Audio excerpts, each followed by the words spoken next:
Alrighty, so we'll start off with, since I have this color here, this is just the Pablo. If you guys have that color, or even if you want to use coffee latte, that'll be a little bit more softer for you, or burnt umber, or berry wine would be still nice. You know, any of those tones would be like on the monochromatic style, right? And then you'll see that I also have a few that I actually played around with that I added with color. So we popped a little bit of green and red or magenta in there. All right, so the monochromatic style with all one color range is quite nice, and even white and gray, right, for a little bit more stony kind of look, medium gray would be really nice and soft as well to do with these designs.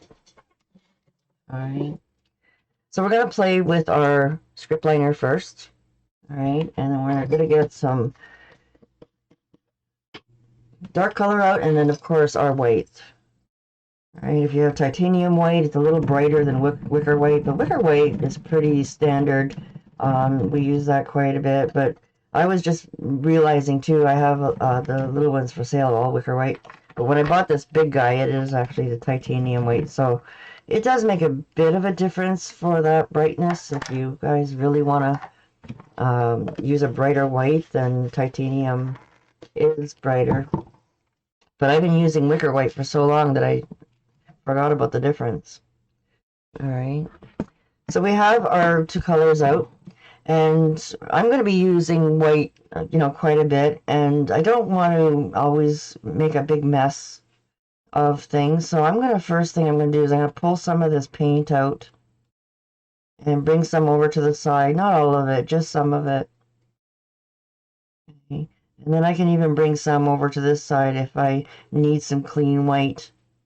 And it's always leave room on your plate in between your colors so that you can pull it out, especially with the white, it gets dirty very, very easy. Okay, so then we're going to come over and just plop into your water and pick up a good drop of water. And you're probably, with this amount that I'm making here, I'm going to have to do that about 3 times. Keep adding water. Okay, because water on cardstock is definitely going to give you a little bit more slip than floating medium. Right, because the paper is so dry and it absorbs a lot, and it's okay if it's a tiny bit translucent when you're doing scroll work. Sometimes we like a shadow look in our scroll work too. So again, don't be afraid to, add, like I said, I pulled out a lot of paint here, guys. Okay, and then I'm just swirling my brush out to unload that paint. Okay, a little bit bright there. So I'm still seeing some a little bit peaks in there, right? So you can add maybe one more drop, see how it goes. You want it to almost level out. When you kind of tap it on the table, you want it to almost level out, but not too runny, guys, okay? Because you can always add more water if you're working on and you feel like you need a little bit longer stroke, then you need that little bit more moisture. Then I do like to have a little bit of floating medium on the side on my plate. So if I do feel like I'm doing a really long stroke, bringing something around, then I want more moisture, I can come over and pick that up if I need it, right? But generally, have it in a good consistency. I'm really stirring this around. There's lots of bubbles on there, right? And then we're going to clean our brush and then go over and do the same thing with our Pablo or whatever color you want to play with. Okay, so I'm going to bring that over to this side. And then go pick up some water.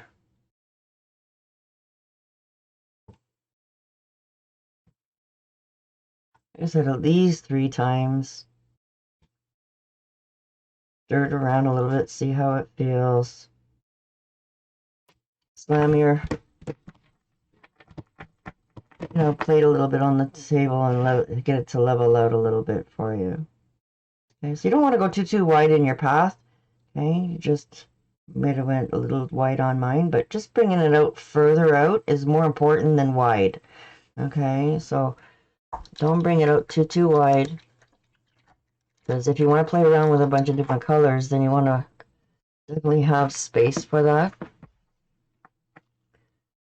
Okay.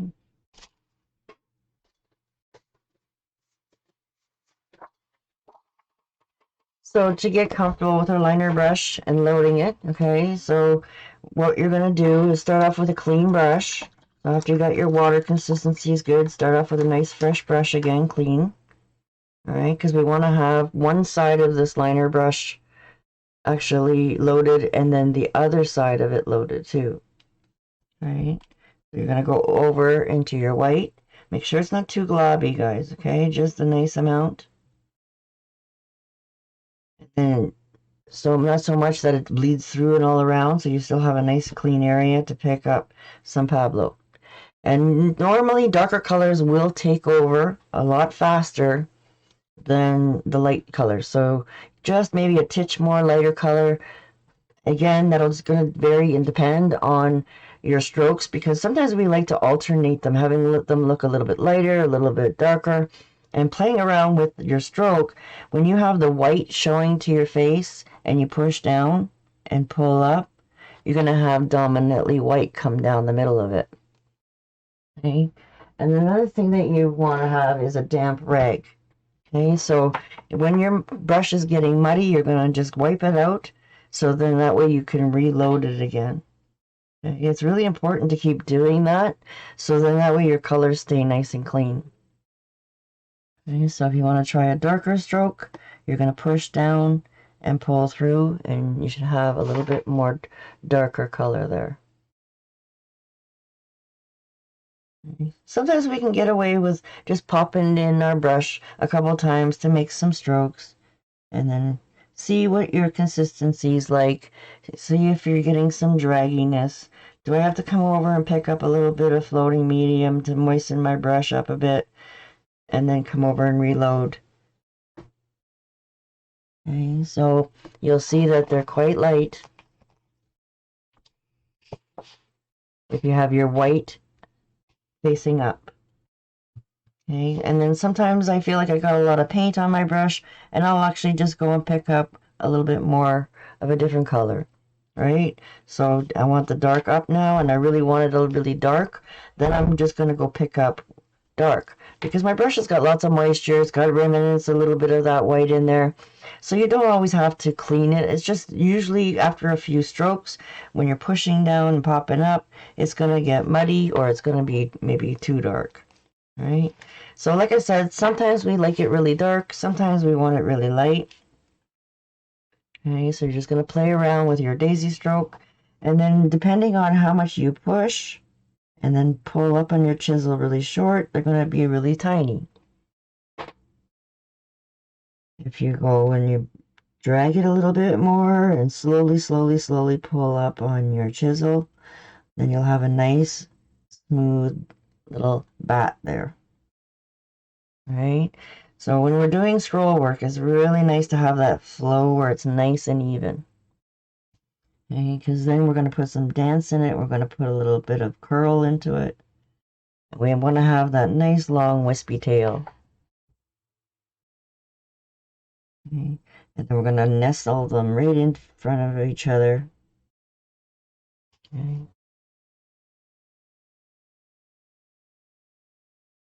Okay, so again, we can just, and if it gets that globby and starting to get dry or build up, especially up around in your ferrule area, you know, you can give it a once in the water just to give it a clean and then redirect it and then find some clean areas to go and pick up more paint again. Right, so every time you go in, you want to try and find a clean spot because after a while, you're going to start picking up, you know, dirty areas in there.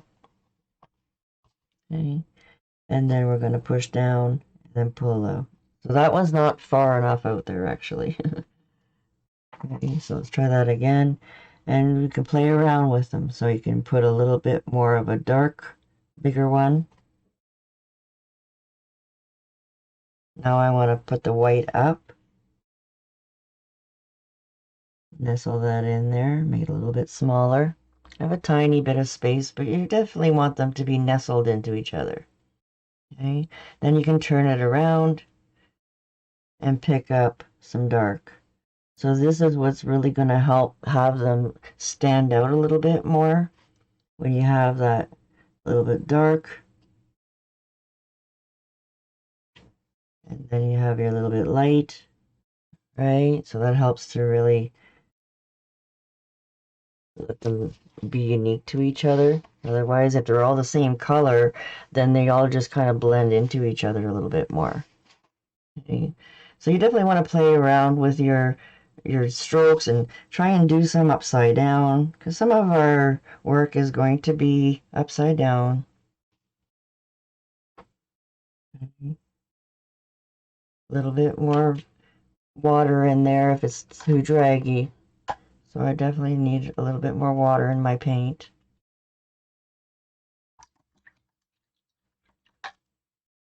And once you have it the right consistency, then it should flow pretty easy for you. It's just having your paint the right consistency, and it's going to take a little bit of playing to figure that out. Right? I don't want to put too much water in there, right? Okay, so again, push and pull a little bit to a C-curve. You put another one inside it. Okay, these are really long ones. You're flipping your brush so that you have a little bit different color every time. Okay, and then when you want to get really fancy, you're going to do a little bit of a pop down push and then pull all the way around to that point. Okay, I'll try and make that darker for you so that you can see.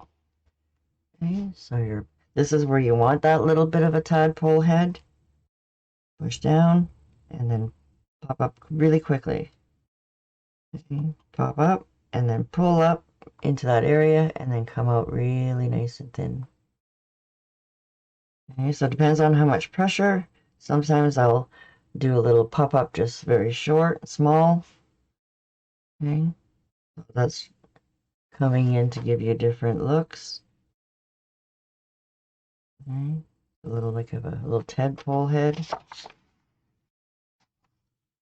And then what makes it really nice is that you're dragging it and curling it right around your little strokes. Okay, so the more you push down, and a little bit more fluid that you have in there is going to make them a little bit fatter.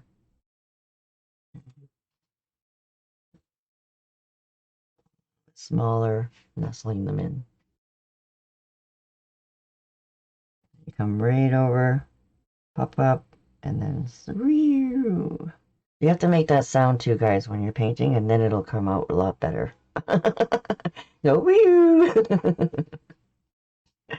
Right? So then, of course, you're going to practice that on both sides, guys, right? So, you know, I have my lefties and my righties and stuff like that for people, and we always have different painters aboard.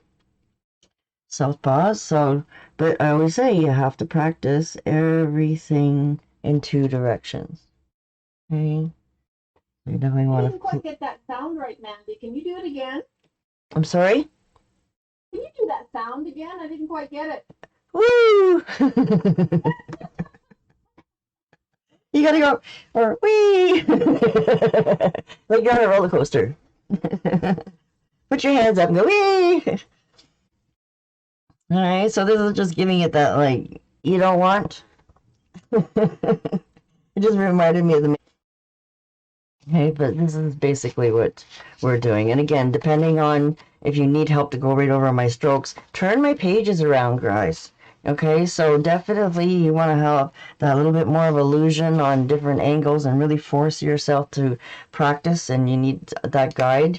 Then, you know, you can flip my pages around in different directions very easily, and then force yourself to practice in all the different directions, because the more you can practice in different directions, the more loose you're going to be able to feel and get that design looking for you.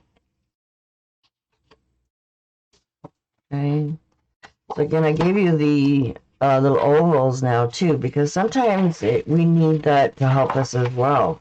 So if you're trying to do that same movement again, You can do it in the blank spot there. Right, and you're using that outside curve to guide you on the outside.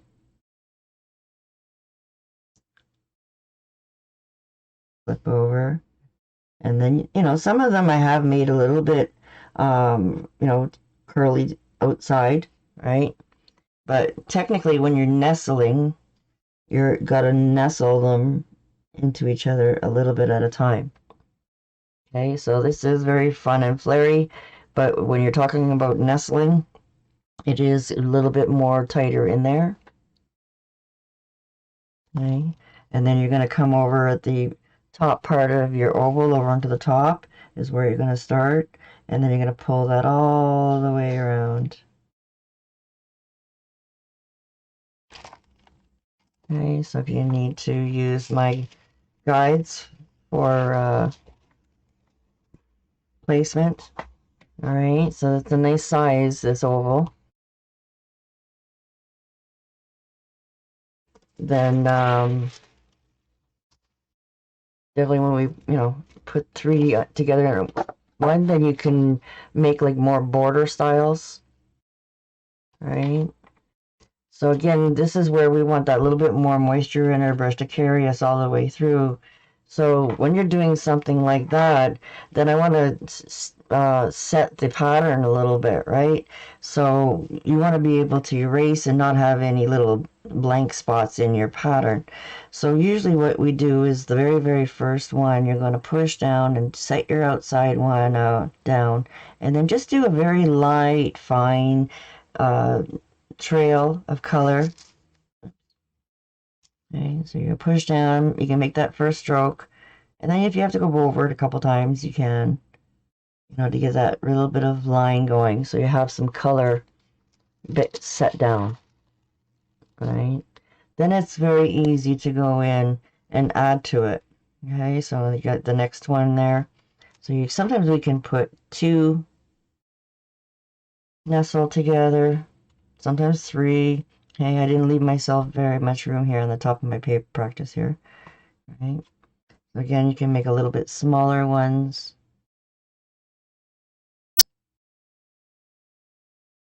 Right. And then again, play around with where they're coming in, push it, pull it over through. And you can go right over my strokes if you want. Again, I'm going to nestle. Pick up a little bit more dark this time. Really trying to play around with my colors so that they're standing out. Okay, so remember to keep flipping your brush so that you have that little bit of contrast. Okay, so on the outside of your circles, a lot of times they look nice going out right at the top of them.